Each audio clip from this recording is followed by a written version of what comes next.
Hi, I'm Brian Dunn, and welcome to the most important podcast ever. What makes it so important? It's not about me, it's about you. This podcast is about ordinary people doing extraordinary things, the moments of resilience, the lessons learned, and the small acts that made a big difference. From retail floors to boardrooms, we'll share the untold stories that shape lives and careers. This week, our guest is Emily Peterson Boone. And I have to tell you, I'm so excited and a little nervous because I view Emily as a very accomplished storyteller and director. And here she is with us today. Emily, in my view, is a storyteller at heart, a strategic leader by evolution. Her work spans communications, public engagement, organizational leadership, and change strategy. And this episode is about her journey. So I'm super excited to say, welcome, Emily. And maybe you could introduce yourself in your words to our audience. Sure. Well, thank you for having me, Brian. My name is Emily Peterson Boone. I like to think of myself as a storyteller. And I own my own business along with my business partner, Bill Cruz, and it's called Clever Filmmaking for Brands. And we're in our 6th year right now, and it's been an awesome journey. Well, congratulations on that. And that's 6 years encompasses the COVID years, and that certainly wasn't easy. It was not easy. It was not easy, but yeah, an interesting time. Yes. Do you think, since I went ahead and blurted that, do you think that storytelling, the art of filmmaking, do you think it became more important during that period? Absolutely. I mean, we all remember that we were all home. Everybody watched The Tiger King, which was ridiculous, but we watched it, right? I know. I got so mad during that. The cruelty to the tigers made me insane. Yeah. But we all watched it. And I do think it changed. And it changed because people were home and they were around their televisions and they were watching things. In fact, one of the things, even before, we started Clever, Bill and I, we really talked about just, there's so much information coming at people all the time. I mean, people are on their phones constantly. And how do you make content that is going to break through, right? Like, every second you're inundated with 27. It's just crazy. It's crazy. So what do you do to break through things? And basically at our company, what we do is, everybody binge watches their show on Netflix or Hulu or whatever. We take all the principles of wonderful filmmaking and storytelling, and we do that for brands now. So we'll do an episodic series for brands, and our brands that we work with are mostly med tech, healthcare, and financial services. Once in a while, I get to do fun things like I did with Heidi Pierce. I mean, it's all fun, but for Cracker Barrel. But yeah, I do think the world changed after COVID, but I also think people were more isolated too. So that's a really good question. I mean, we could talk on it forever, but yeah. I think the most important thing in storytelling and breaking through is making good content that people are actually going to watch, because there's so much crap out there right now. Yeah, I think that you mentioned Tiger King. I think during COVID, we all binge watched so hard that we were just sucking up whatever content we could get our hands on, even entirely mediocre content where you actually hated everybody. Yes. Yep. What was Clever percolating inside you long before it became a thing, or was this really? No. Yeah, to be honest, if I would look back and 25 years, I don't know how long I've done, 30 years in this career, to go, oh, now I own a business, I would have never thought that in a million years. No, I had I came from the ad world, came to Best Buy, spent many wonderful years at Best Buy, left there, went to a startup, and it was a content agency. Loved it until I didn't, and went, Right. you know what? I think I want to try to do this myself. I really do. And if it doesn't work, it doesn't work. But I Right. was just kind of it just kind of happened. Probably 6 months before we started Clever. Yeah. That's very interesting to me. And I have to tell our audience, Emily, as a filmmaker, is the kind of person that walks in a room, and I have firsthand experience with this, and you immediately, the temperature comes down, Oh, everything's smooth and easy, and you immediately feel comfortable, and you know two things. Emily's going to make you look as good as as possible.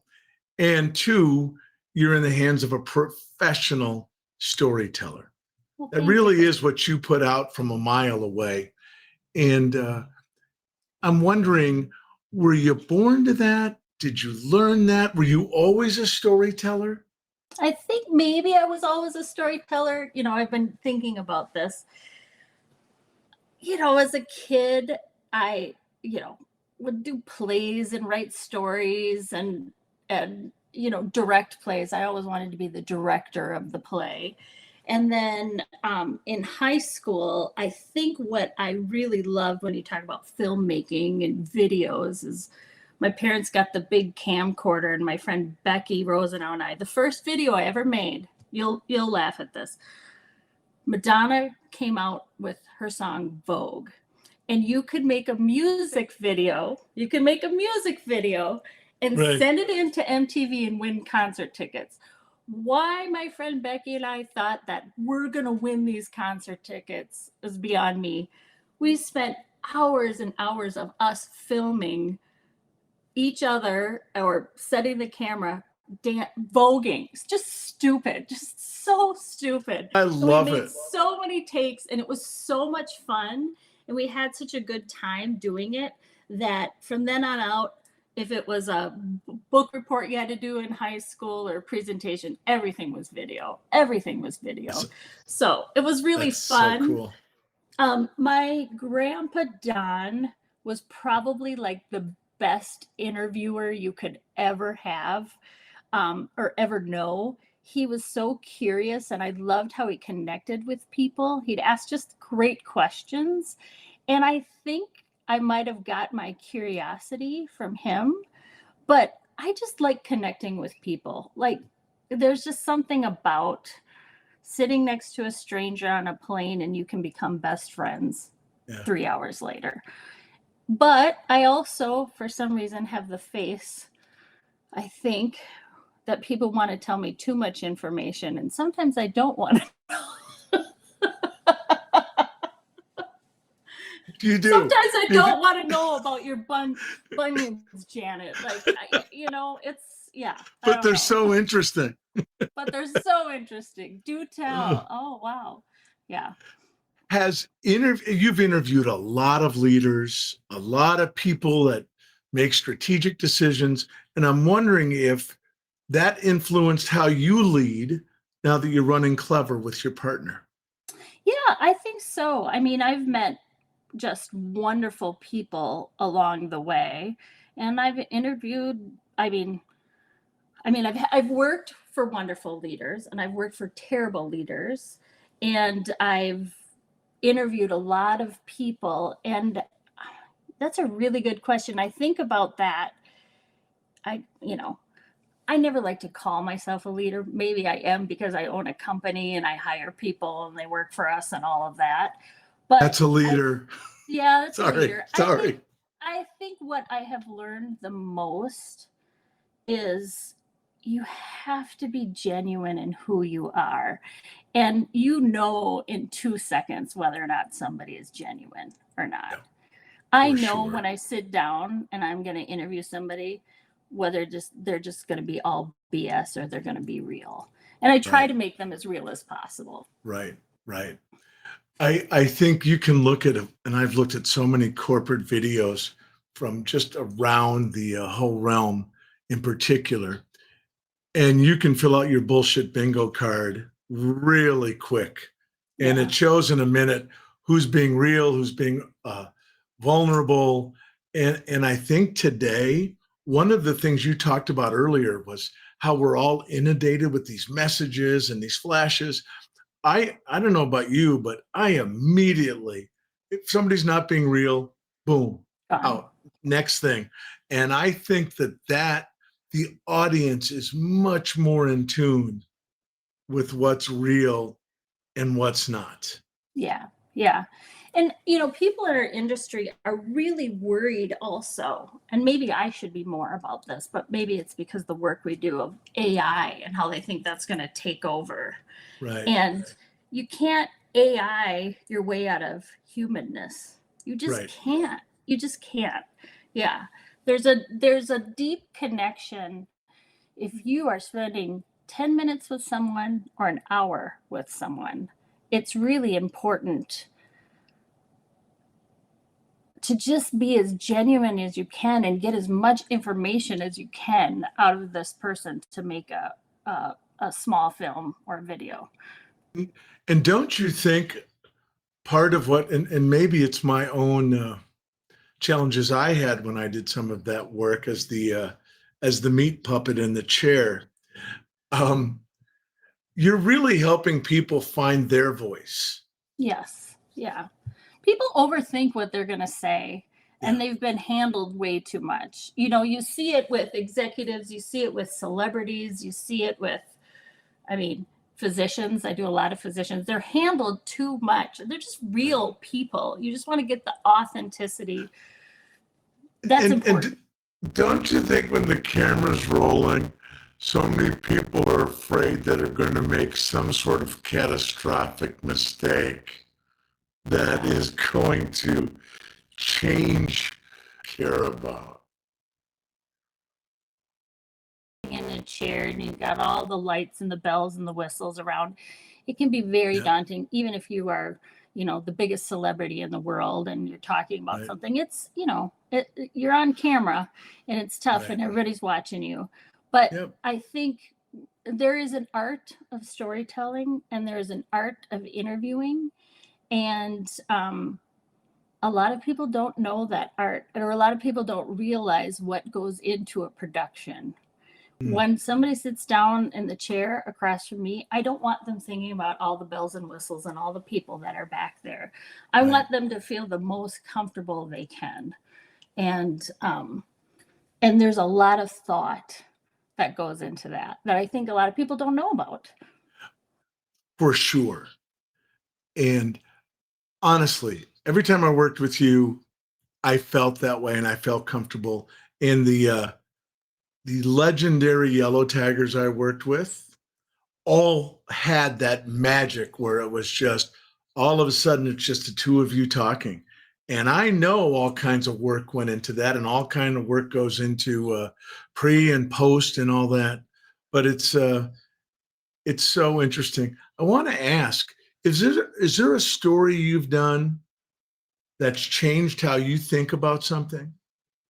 Yeah, there's a lot of stories. I was trying to think of, I think a lot of the patient stories that I've done for different companies or hospital systems along the way, those probably have changed me in the way that I look at things and approach people. Like, I have done stories of people who are dying, done stories of kids who, have gone through traumatic experiences. I did this story for HCMC, or Hennepin Healthcare, about a little kid named Dalton who was water skiing and got caught up in the boat motor and, almost died, airlifted him from the lake down to the cities, and interviewing the physician and interviewing Dalton, who survived and is great, and just was like, yeah, that happened. I'm a stupid kid, but I'm not going to be dumb anymore. To the physicians who didn't think that this kid was going to make it and have a chance, to the helicopter pilots who never get to see the outcome of what happens. Right. seeing it from other people's points of view and hearing those stories and the gratitude that people have, even though they're in a terrible situation, whether they're a physician or whether they're the parent of this kid, that story was really, I don't know. I just remembered thinking how grateful everybody was that this kid was okay, and just the people I met along the way. So does it change me? Yes, because I feel really honored when I get to tell these stories. And I always want to make sure whoever the patient is or whoever story it is, it's true to who they are, not the client that's behind me who paid Right. for the story. And that's a very real tightrope you walk. Yes. It's hard. It's very hard. Yeah, there's lots of different stories. I mean, I would say the patient stories are those are the ones that change you, because most of the time when I'm doing a patient story, something traumatic has happened or they've come a long journey, and it's always a good story in the end, and it makes you appreciate life. It makes you grateful. I love your commentary about the people that don't even get to find out sometimes or don't know. In Dalton's story, so many things had to go right. Right. The helicopter pilots had to be right on the dime. We'll drop this in a couple of weeks from when we're recording it. A very, very dear friend of mine had a medical emergency yesterday morning, and a helicopter team got him from a rural place to a regional trauma center and saved his life. His wife, recognizing the local hospital, getting the helicopter, and he was basically from his bed on the helicopter to the regional trauma center in 31 minutes. He dies without that. And I'm protecting his name personally, but we're going to get him right on here to tell this story. Yeah. I mean, there are so many things that need to go right. And, with just in particular Dalton's story, I remember asking the family, well, who worked on him? Who did you meet along the way? And you always want to have all those viewpoints. And I think that's interesting. Yeah. But yeah, I mean, that story there's so many stories that have touched me along the way. I think just the patient stories are the ones that I probably hold the most near and dear to my heart. Yeah. That makes perfect sense. Yeah. Do you find that tightrope between the authentic story for the patient in this case and the company, the entity that is paying for your professional services? Is that tough to walk? It can be, but it's really an open discussion in the beginning of a project. We don't do a lot of, we'll do maybe one video for a company here and there, but we really are doing episodic series. So when we sit down with a client and we say, okay, this is our strategy, we walk them through our strategy and we tell them this needs to be real and you need to hear this. And you'll argue about, we don't want that in there. And we're like, yeah, but that's what makes it good. So we've actually, with who we are with our company, I feel like we're attracting the right clients now. Mm-hmm. And we're also attracting the clients who want to be pushed a little bit further too. So it's a fine line, but I also feel like just being very upfront with what we're going after helps everybody put their arms around it and understand. You jumped into my next question, which I wanted to ask you. Do you pick the clients or do the clients pick you? And are you willing to say no to a potential client, because you just know the narrative that's trying to be written isn't going to work? Yes. Yeah. And that's a hard thing to say no when you own your own business.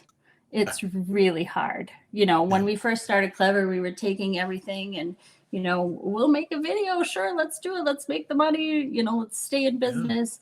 And now we've become really strategic about the types of work we want to do and the types of clients we want to do.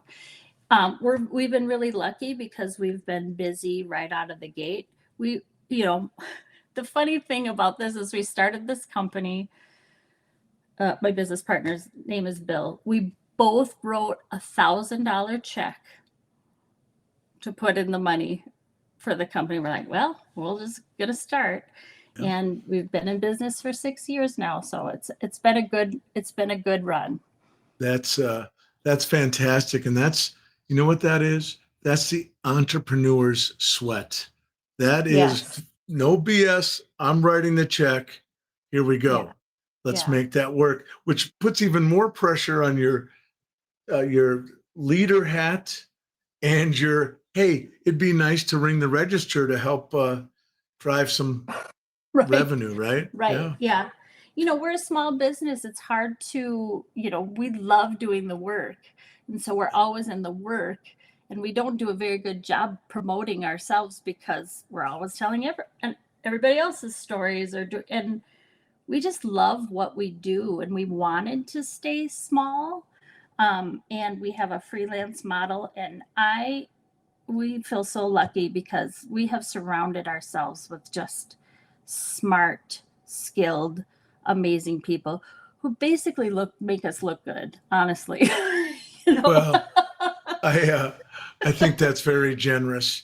In a second, I want to switch gears because you talked about Dalton, and I want to talk about some celebrities you've shot in just a second.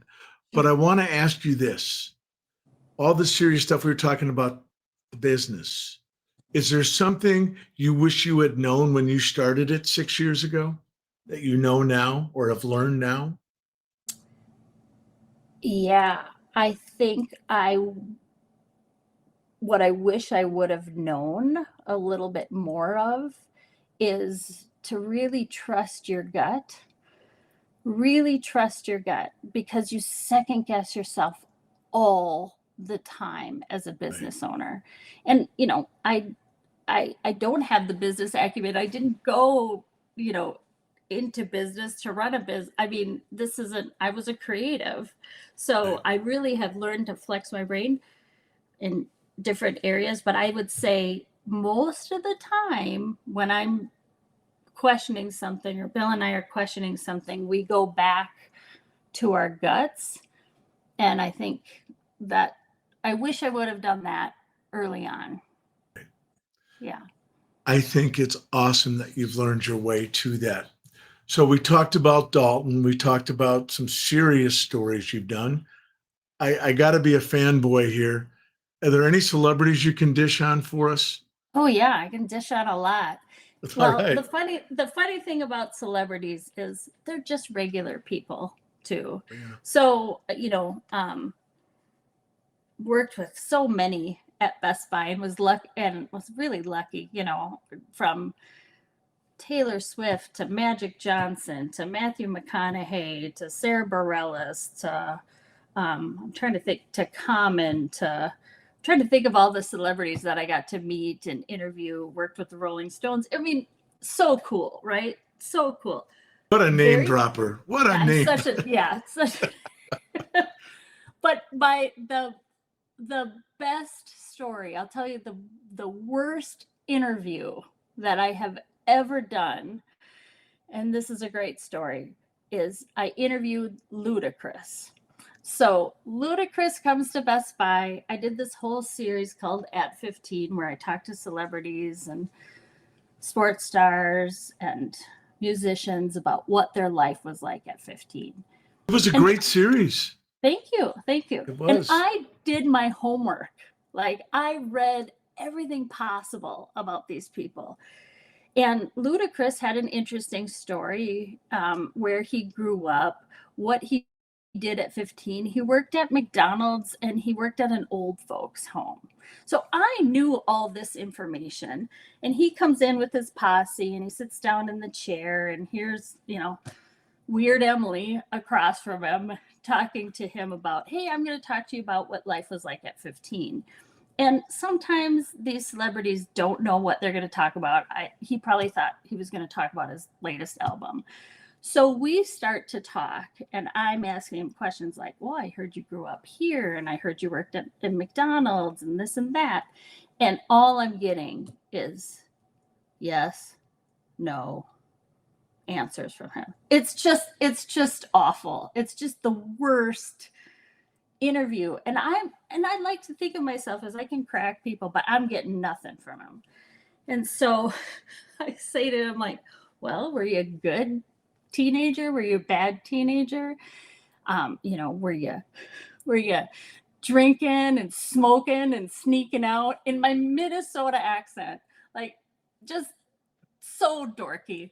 And the editor who had cut this series for me still plays me saying this to this day because he laughs so hard at me. Are you drinking and smoking and sneaking out? And he's like, yeah, all of that. And that wasn't the case at all. So it was just the worst interview possible. I think I spent 11 minutes with the guy, and it was just kind of done. And we're walking back, and I say to him, I am so sorry. This is like the worst interview. And he's like, I am so nervous. I didn't know you were going to ask me all those questions. I wasn't prepared for this. Just human, just Exactly. Regular. Yeah. That's awesome. But That's awesome. Terrible, terrible interview. I think it's great because it illustrates how human everybody is, regardless of what their job is. Yes. I have two questions for you to wrap up, Emily, and I'm so grateful for your time tonight. One, is the Vogue video on YouTube anywhere where we could find it? No, I should probably digitize it. It's great though. I mean, we just look so dorky. It's so great. If you do digitize it, we would really love to run it. I'm sure. We would love to run it. And my last question for you, we've all navigated tough times. What advice would you give somebody who's contemplating jumping into the pool of working for themselves and chasing a passion? I would say absolutely 100% do it. You can always find a job. That's what I think. I can always find a job.